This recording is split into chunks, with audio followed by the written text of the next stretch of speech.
Now, more deep space philosophy.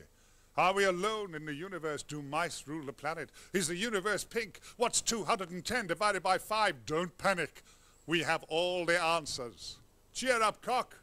I'm talking to that fella behind me.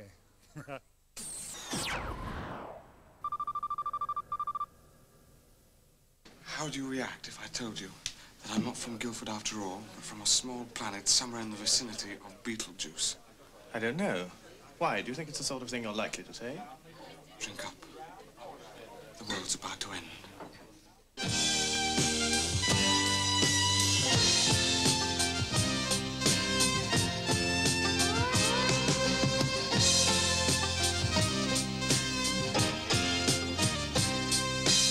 Hitchhiker's Guide was really the first successful combination of comedy and science fiction that had happened in this country. Well, apparently the making of the series actually was so expensive that the BBC put off making another series of the goodies, and it so enraged them that they went off to ITV. The man who sent the goodies packing was former crazy Cambridge Footlights type Douglas Adams, who'd packed up his wacky sense of fun and strode into the BBC with a head full of hope and a briefcase full of ideas. One of the things I was continually trying to persuade people to be interested in was the idea of doing comedy science fiction, and nobody was interested at all. And with good reason. This is a horrifying early example of so-called TV sci-fi comedy. Get me down! Get me down! Undeterred, Douglas set to work with some Oxbridge chums to create Hitchhiker's Guide to the Galaxy for the radio. It was soon a cult smash and attracted the attention of TV bigwigs. I think the BBC trusted Douglas Adams to produce a good show. They knew that Hitchhikers was going to be a hit on TV. It had been a smash hit on radio. They'd missed out on the chance to do a book of it. They'd missed out on the chance to do a record of it. They were damn well going to get the TV series right. People of Earth, your attention, please. As you are probably aware, the plans for the development of the outlying regions of the western spiral arm of the galaxy require the building of a hyperspace express route through your star system. And regrettably, your planet is one of those scheduled for demolition. Thank you very much. Well, you get the idea that outer space is rather like some unthinking, uncaring bureaucrat out there, and I think that's sublimely funny. Come off it, Mr. Dent. You can't win, you know. You can't lie in front of the bulldozers indefinitely. I'm game. We'll see who rusts first. It's all about bureaucracy. It starts with Mr. Prosser wanting to knock his house down, then it goes up to the Vogons wanting to knock his planet down, and you can see that it's just moved up a level, but instead of one bureaucrat, you've got an entire race of bureaucrats. Energize the demolition beam.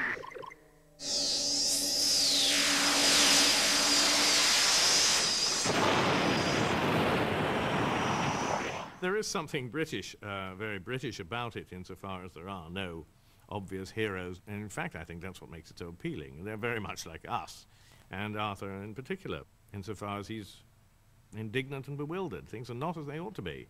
What exactly am I doing here? Simple. I rescued you from the Earth. Oh, what happened to the Earth? It's been disintegrated. Has it? Yes. It just boiled away into space. Listen, I'm a bit upset about that. He's someone who has no idea this is going to happen, who happens to befriend somebody who he thinks is from Croydon, I think it was, but actually turns out to be from a planet called Beetlejuice. Ford takes Arthur on a hitchhike through space and time, aided by a sort of rough guide to everything. Space, it says, is big, really big. You just won't believe how vastly, hugely, mind-bogglingly big it is. And when your thumb in lifts, you meet all sorts. Two-headed men. How are you? Glad you could drop in. Talking mice. Pleased to meet you. And angst-ridden androids. Oh, God, I'm so depressed. If there's a most popular character in Hitchhiker's Guide to the Galaxy, it's almost certainly Marvin the Paranoid Android. That sunset. I've never seen anything like it in my wildest dreams. The two suns. It was like mountains of fire boiling into space. I've seen it. It's rubbish. The bizarre thing about Marvin the Paranoid Android is he actually became a minor pop star, and it got into the lower reaches of the charts. It didn't make the top 40, but he performed it live on Blue Peter. Chip on my shoulder made of silicon. My printed printed circuits like a lexicon. 10 billion logic functions, maybe more. They make me pick the paper off the floor. It's a fun electro-pop novelty song, and it still turns up at sci-fi discos occasionally. With the help of such discotheques, a series of books, and a computer game, the cult of Hitchhiker was assured. I think the fans of Hitchhikers are different from other sci-fi fans. In no way the sort of nerdy, spotty, bespectacled stereotype that one is always given. Hitchhiker's Guide fans, they love watching the TV shows, but most of all they want to go out and have a damn good party.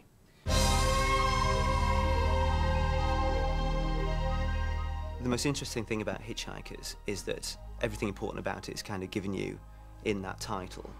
It's a show that's about the journey rather than where you actually end up.